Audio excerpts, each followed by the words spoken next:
Bismillahirrahmanirrahim.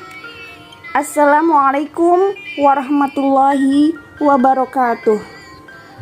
Apa kabar anak-anakku sekalian?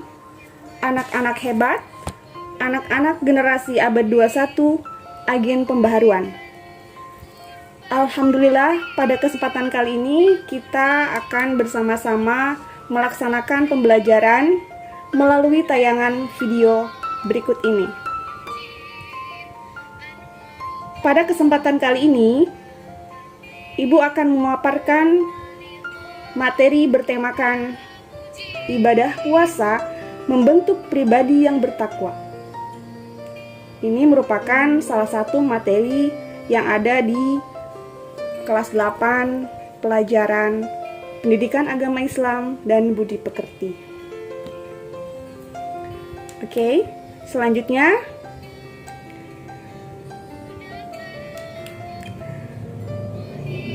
nah, sebelum ke pembahasan, kita akan melihat peta konsepnya dulu. Nah, di dalam peta konsep ini, ibadah puasa terbagi menjadi dua, yaitu ada puasa wajib dan ada puasa sunnah.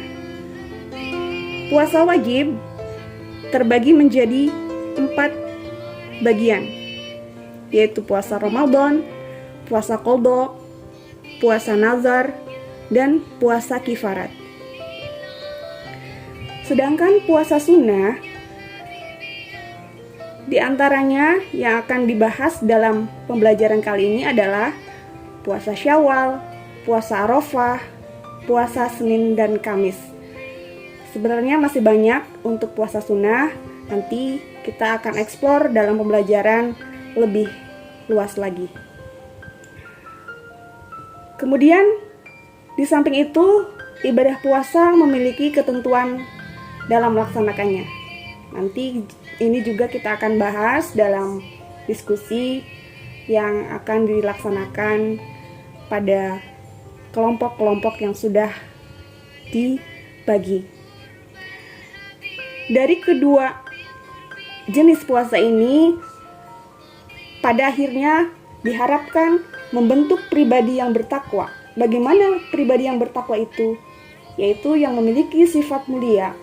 Di antaranya berperilaku jujur, sabar, dan mengendalikan diri, peduli pada sesama, taat kepada hukum dan peraturan, serta melatih tanggung jawab.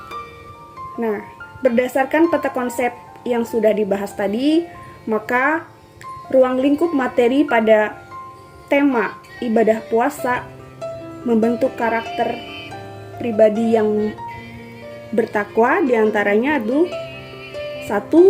Materi pengertian puasa, 2. Dalil nakli perintah puasa, 3. Ketentuan puasa, 4. Macam-macam puasa wajib, 5. Macam-macam puasa sunnah, dan 6. Hikmah puasa. Anak-anakku sekalian, mungkin kalian sudah pernah mendengar istilah puasa. Secara bahasa, puasa artinya menahan. Adapun secara istilah, puasa artinya menahan diri dari segala sesuatu yang membatalkannya, mulai dari terbit fajar sampai terbenamnya matahari dengan niat dan beberapa syarat tertentu sesuai dengan firman Allah sebagai berikut.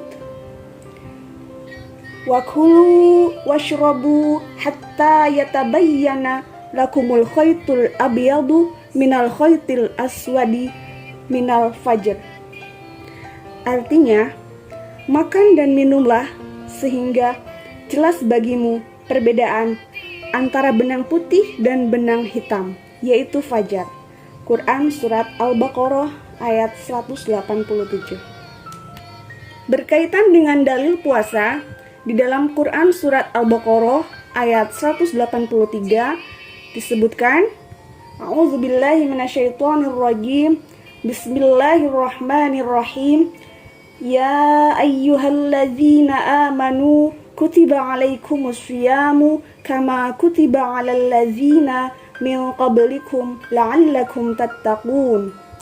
Wahai orang-orang yang beriman, diwajibkan atas kamu berpuasa, sebagaimana diwajibkan atas orang sebelum kamu, agar kamu bertakwa.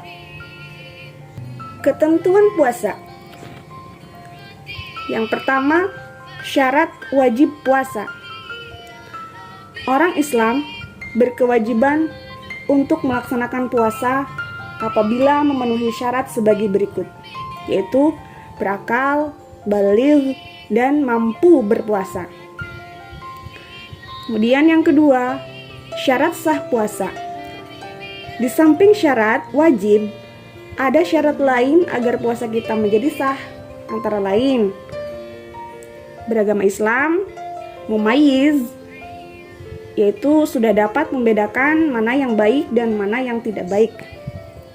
Kemudian suci dari darah haid dan nifas, dan dalam waktu yang diperbolehkan untuk puasa. Artinya kita melaksanakan puasa itu ada waktu-waktu yang tidak boleh, makanya kita harus tahu mana waktu yang boleh dan yang tidak boleh.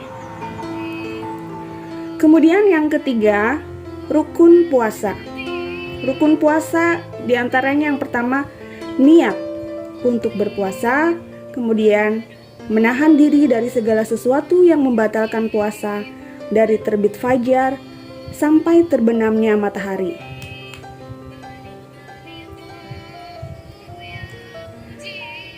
Ketentuan lainnya yang berkaitan dengan hal-hal yang membatalkan puasa. Yang pertama, jelas makan dan minum. Makan dan minum yang membatalkan puasa adalah apabila dilakukan dengan sengaja. Kalau makan minum dilakukan dengan tidak sengaja atau karena lupa, hal ini tidak membatalkan puasa. Kemudian, muntah yang disengaja atau yang dibuat-buat. Apabila muntahnya tidak sengaja, juga tidak membatalkan puasa. Kemudian yang ketiga, berhubungan suami istri.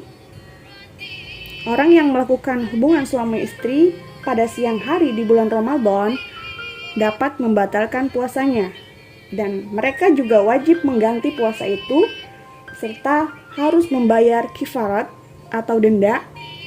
Nah, ini ada 3 macam kifaratnya, antara lain memerdekakan hamba sahaya. Jika tidak sanggup memerdekakan hamba sahaya, maka wajib berpuasa 2 bulan berturut-turut, dan jika tidak sanggup lagi, maka bersedekah dengan memberikan makanan yang mengenyangkan kepada 60 fakir miskin, dan tiap-tiap orang mendapatkan 3/4 liter beras atau yang setara. Kemudian yang keempat, keluar darah haid atau nifas bagi perempuan. Kelima, gila atau sakit jiwa. Keenam, keluar cairan mani dengan sengaja.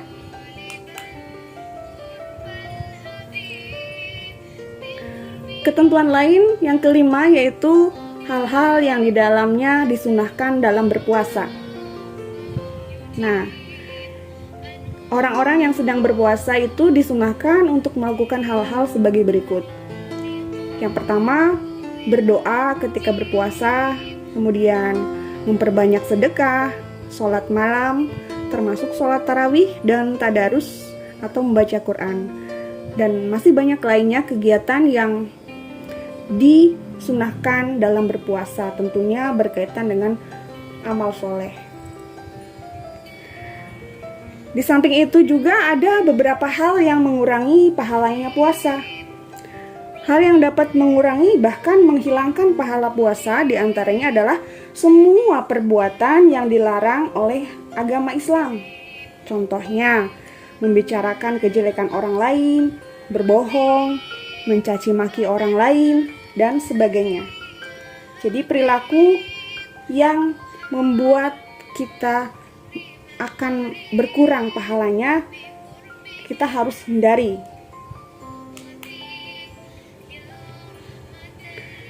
Nah, di sini ketentuan selanjutnya tentang orang-orang yang boleh berbuka pada bulan Ramadan. Berpuasa adalah kewajiban bagi setiap muslim. Akan tetapi, Dalam keadaan tertentu boleh tidak berpuasa. Adapun orang-orang yang diperbolehkan meninggalkan puasa adalah sebagai berikut. 1.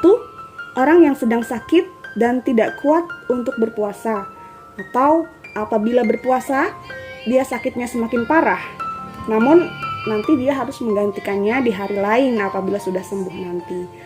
Kemudian yang kedua, orang yang sedang dalam perjalanan jauh, ia pun wajib mengqadha puasanya di hari lain. Nah, perjalanan jauh ini tertentu ya, ada syarat yang mencapainya. Artinya tidak setiap perjalanan dibolehkan untuk berbuka puasa, ada ketentuannya. Kemudian yang ketiga, orang tua atau orang jompo yang sudah lemah sehingga tidak kuat lagi untuk berpuasa. Ia wajib membayar fidyah, yakni bersedekah kepada fakir miskin sebanyak 3/4 liter beras atau yang sama dengan itu. Kemudian yang keempat, yaitu orang yang sedang hamil dan menyusui anak. Kedua perempuan ini kalau khawatir akan terjadi mudarat atau bahaya kepada dirinya sendiri atau kesertaan anaknya yang di dalam kandungannya, mereka wajib mengqadha puasanya sebagaimana orang yang sakit. Kalau hanya khawatir akan menimbulkan madarat bagi anaknya, maka ia wajib mengqadha puasanya juga membayar fidyah kepada fakir miskin. Nah, kemudian setelah kita membahas tentang ketentuan-ketentuan puasa, di bagian kedua adalah materi tentang macam-macam puasa. Sebagaimana sudah kita lihat dalam peta konsep pada awal tadi, macam-macam puasa terdiri dari 3 macam, yaitu puasa wajib, puasa sunnah, dan puasa haram. Namun dalam pembahasan kali ini yang akan diuraikan adalah tentang puasa wajib dan puasa sunnah. Macam-macam puasa wajib. Puasa wajib adalah puasa yang harus dilaksanakan oleh setiap umat Islam yang sudah baligh dan apabila ditinggalkan akan mendapat dosa. Adapun macam-macam puasa wajib itu ada 4. Puasa Ramadan. Puasa Ramadan adalah puasa yang dilaksanakan di bulan Ramadan yang merupakan rukun Islam keempat. Puasa wajib ini mulai diperintahkan pada tahun kedua Hijriah setelah Nabi Muhammad SAW hijrah ke Madinah. Hukumnya adalah fardhu ain atau wajib. Oleh karena itu, jangan sekali-kali meninggalkan puasa Ramadan tanpa adanya halangan yang dibenarkan menurut syariat. Apabila sedang berhalangan melaksanakan puasa Ramadan, kita wajib menggantikannya pada hari yang lain. Agar puasa kita lebih sempurna dan bermakna, marilah kita pahami ketentuan-ketentuannya yang tadi sudah dijelaskan pada materi ketentuan puasa. Kemudian yang kedua, puasa wajib adalah puasa nazar. Puasa nazar adalah puasa yang dilakukan karena mempunyai nazar atau janji kebaikan yang pernah diucapkan. Puasa ini wajib dilaksanakan ketika keinginannya atau cita-citanya terpenuhi. Misalnya, kalian ingin sekali lulus SMP dan memperoleh predikat 10 besar di sekolah, atau bahkan ingin menjadi juara kelas misalnya. Jika keinginan mulia itu terwujud, kamu berjanji untuk puasa 3 hari. Nah, ketika cita-cita itu ternyata terwujud, maka janji atau nazar tersebut harus dilaksanakan untuk berpuasa 3 hari. Nazar harus berupa amal kebaikan. Kita tidak boleh bernazar dengan sesuatu yang buruk atau maksiat. Jika seseorang kelepasan bernazar untuk berbuat maksiat kepada Allah, maka hal itu tidak wajib atau bahkan tidak boleh dilakukan, dan ia harus segera beristighfar, memohon ampun kepada Allah atas nazar berbuat maksiat tadi. Adapun hukum puasa nazar adalah wajib dilaksanakan sebagaimana firman Allah Subhanahu wa taala berikut ini. A'udzubillahi minasyaitonirrajim. Bismillahirrahmanirrahim. Yufuna bin nazri wa yakhafuna yawman kana syarruhu mustatira. Artinya, mereka memenuhi nazar dan takut akan sesuatu hari yang azabnya merata di mana-mana. Quran surat Al-Insan ayat ke-7. Yang ketiga adalah puasa qadha. Puasa qadha adalah puasa yang kita niatkan untuk mengganti kewajiban sesudah lewat waktunya. Seperti orang yang meninggalkan puasa karena haid di dalam bulan Ramadan, maka ia berkewajiban mengganti puasa tersebut di bulan lainnya. Apabila meninggalkan puasanya 6 hari, maka wajib baginya mengqadha 6 hari, sebanyak jumlah hari yang ditinggalkan. Batas waktu untuk mengqadha puasanya adalah sampai datang bulan puasa berikutnya. Apabila tidak dilakukan, ia wajib mengqadha serta membayar fidyah. Tentunya puasa qadha ini jangan ditunda-tunda. Ketika selesai bulan Ramadan, alangkah baiknya kita harus segera membayar puasa tersebut di bulan-bulan Syawal. Kemudian yang keempat, puasa wajib diantaranya adalah puasa kifarat. Puasa kifarat adalah puasa yang wajib dikerjakan karena melanggar suatu aturan yang telah ditentukan. Puasa kifarat wajib dilaksanakan apabila terjadi hal-hal berikut ini. Yang pertama, tidak mampu membayar atau memenuhi nazar. Seperti yang sudah dijelaskan bahwa nazar itu merupakan janji yang wajib dipenuhi oleh seseorang. Namun, kadangkala seseorang tidak sanggup memenuhi janji tersebut karena ada halangan. Contohnya, seseorang berjanji jika sembuh dari sakit, ia akan melaksanakan umroh. Apabila sakit yang dideritanya sudah sembuh, maka dia wajib melaksanakan umroh.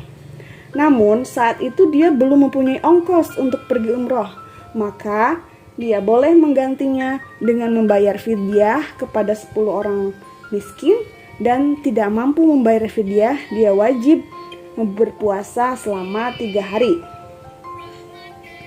Kemudian yang kedua, berkumpul dengan istri pada siang hari di bulan Ramadan. Dalam kasus semacam ini, orang tersebut wajib melaksanakan puasa kifarat selama 2 bulan berturut-turut. Atau jika tidak mampu, maka diganti dengan memberikan makanan 3/4 liter kepada fakir miskin. Kemudian yang ketiga, membunuh secara tidak sengaja. Membunuh merupakan perbuatan keji yang sangat dilarang oleh Allah Subhanahu wa taala dan termasuk dosa besar. Namun, seringkali terjadi kasus terbunuhnya seseorang, namun sebenarnya pelakunya tidak menginginkan hal itu terjadi. Contohnya, seorang pengemudi sudah sangat berhati-hati saat mengendarai mobil, namun tiba-tiba ada seseorang yang menyeberang jalan dan tertabrak sehingga penyeberang itu tak tertolong nyawanya. Dalam kasus semacam ini, penabrak wajib membayar kifarat berupa memerdekakan hamba sahaya sambil memberikan santunan kepada pihak korban. Jika tidak mampu, dia harus berpuasa selama 2 bulan berturut-turut. Ini dalam syariat agama Islamnya. Tentu kalau berkaitan dengan sosialnya, orang tersebut tetap harus memenuhi kewajiban secara hukum. Yang keempat, melakukan zihar kepada istrinya atau menyamakan istri dengan ibunya. Misalnya seorang suami yang menyamakan istri dengan ibunya, hukumnya haram. Contoh perilaku menyamakan adalah seorang suami tidak mau melakukan hubungan suami istri atau memberi nafkah batin karena ketika melihat istrinya seperti melihat ibunya. Nah, di sini adalah contoh zihar, menyamakan istri dengan ibunya. Nah, perlakuan suami terhadap istri seperti itu tentu sangat menyakiti hati dan perasaan istrinya. Hal ini sangat dilarang oleh Allah Subhanahu wa taala. Apabila perbuatan ini sudah terlanjur, maka suami tersebut harus membayar kifarat dengan memerdekakan hamba sahaya atau berpuasa 2 bulan berturut-turut. Kemudian Yang kelima, mencukur rambut ketika ihram. Ini kaitannya dengan materi haji, ada di materi kelas 9. Ketika sedang melaksanakan ibadah haji, seorang jamaah haji sudah mencukur rambut sebelum tahallul, sebelum selesai semuanya, rangkaian haji itu selesai, dia cukur rambut. Nah, maka jamaah haji tersebut harus membayar kifarat berupa memberikan sedekah kepada 6 fakir miskin atau berpuasa 3 hari. Yang keenam, berburu ketika ihram. Pada saat seseorang melaksanakan ibadah haji, dia tidak boleh berburu binatang. Jika hal itu dilakukan, maka dia wajib membayar kifarat karena berburu binatang merupakan salah satu dari larangan-larangan haji. Bentuk kifaratnya ditentukan oleh keputusan hakim yang dinilai jujur.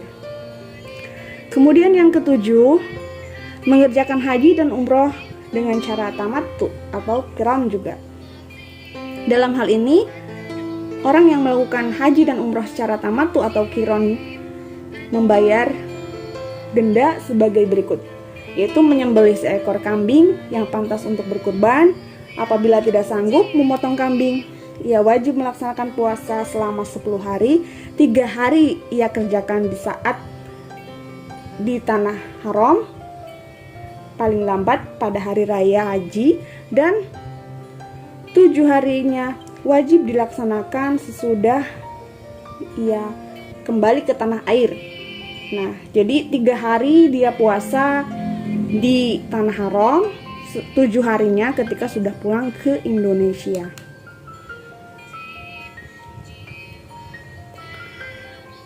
Nah, kemudian yang selanjutnya materi tentang macam-macam puasa sunnah. Selain diperintahkan untuk melaksanakan puasa wajib, kita juga dianjurkan untuk melaksanakan puasa sunnah.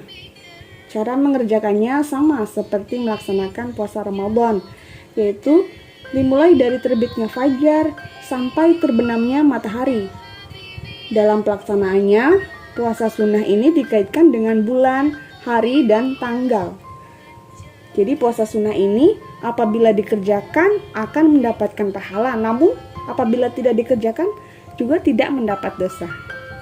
Ini sebagai tambahan pahala. Nah, berikut ini kita uraikan macam-macam puasa sunnah. Yang pertama, puasa Syawal. Puasa ini dilaksanakan sesudah tanggal 1 Syawal atau tanggal Hari Raya Idul Fitri, setelah Hari Raya Idul Fitri. Berarti Hari Raya Idul Fitri itu adalah tanggal 1, maka tanggal 2 Syawalnya disunahkan mulai puasa Syawal. Jumlahnya ada 6 hari. Cara mengerjakannya boleh dikerjakan 6 hari berturut-turut atau boleh juga dilaksanakan dengan cara berseling-seling. Atau dalam bulan Syawal itu boleh dilaksanakan tidak berturut-turut. Misalnya sehari puasa, sehari tidak. Ya, karena ini berdasarkan hadis Nabi, yaitu an Abi Ayyubi an Rasulullah sallallahu alaihi wasallam man shoma ramadana summa atba'ahu sittan min syawalin fadzalika syiyamuz zahr.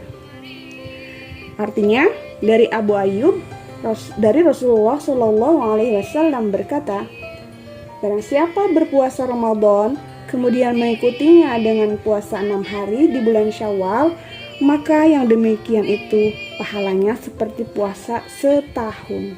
Jadi diibaratkan 30 hari Ramadan puasa itu adalah 300 hari, dan 6 hari di bulan Syawal itu diumpamakan seperti 60 hari. Jadi kurang lebih dalam 1 tahun itu kan ada kurang lebih 360 hari. Nah, itu jika dilaksanakan berturut-turut ataupun dalam bulan Syawal, seperti kita melaksanakan puasa setahun penuh. Yang kedua, puasa Arafah.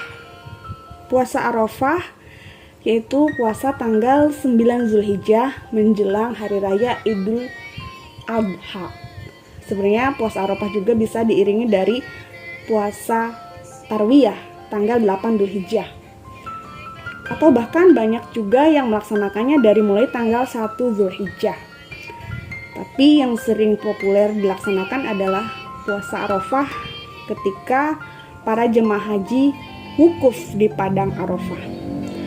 Puasa Arafah ini dilaksanakan ketika orang yang melaksanakan ibadah haji sedang wukuf di Arafah, sedangkan orang yang menunaikan ibadah biasa atau tidak melaksanakan haji yang di Indonesia, kita semua disunahkan melaksanakan puasa Arafah. Keistimewaan dari puasa Arafah ini dapat menghapus dosa selama 2 tahun, yaitu 1 tahun yang lalu dengan 1 tahun yang akan datang, sebagaimana tertuang dalam hadis Nabi. An Abi Qatadah qala Rasulullah sallallahu alaihi wasallam, "Shaumu yaumi Arafah yakfuru sanataini madiyatan wa mustaqbilatan." Dari Abu Qatadah, Nabi Muhammad sallallahu alaihi wasallam telah berkata, puasa hari Arafah itu menghapuskan dosa 2 tahun, 1 tahun yang telah lalu dan 1 tahun yang akan datang. Hadis riwayat Muslim. Selanjutnya yang disunahkan puasa adalah puasa Senin Kamis. Nah, puasa Senin Kamis ini itu puasa sunnah yang dilaksanakan pada hari Senin dan Kamis, sebagaimana hadis Nabi, qala Rasulullah sallallahu alaihi wasallam, tu'radul a'malu kullathnaina wa khamishin fa uhibbu ayyu'rada amali wa ana sha'imun.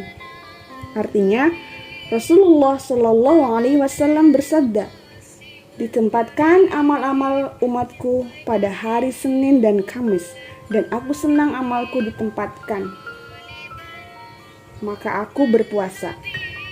Artinya ketika amal-amal itu ditempatkan pada hari Kamis, maka kita dianjurkan Senin dan Kamis itu untuk berpuasa, karena ada keistimewaan pada hari Senin dan Kamis, sebagaimana tadi yang sudah dijelaskan dalam hadis Nabi.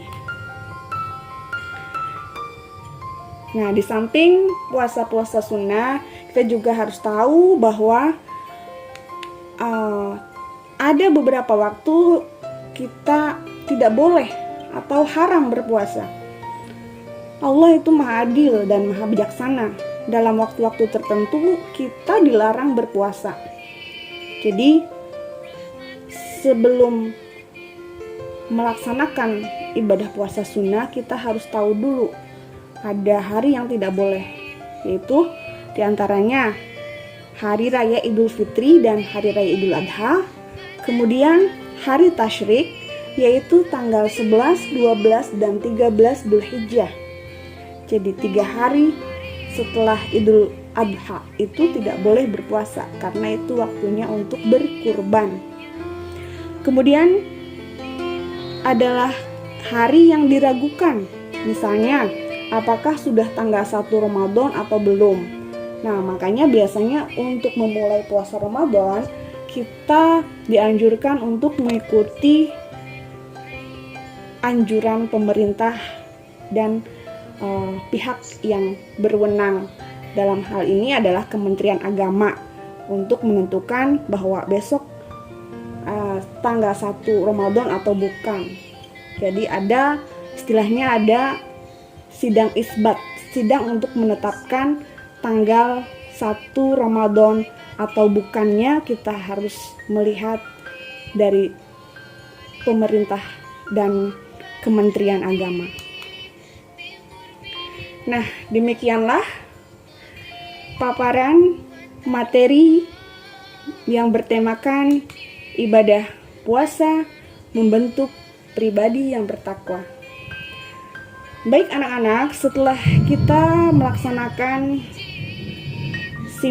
menyimak tadi tayangan tadi, maka kita akan lanjutkan dengan berdiskusi. Oleh karenanya, setelah ini kita langsung berdiskusi untuk tugas-tugas selanjutnya. Mungkin paparan kali ini cukup sekian. Semoga bermanfaat. Wallahul muwaffiq ila aqwamit thoriq. Assalamualaikum warahmatullahi wabarakatuh. Terima kasih.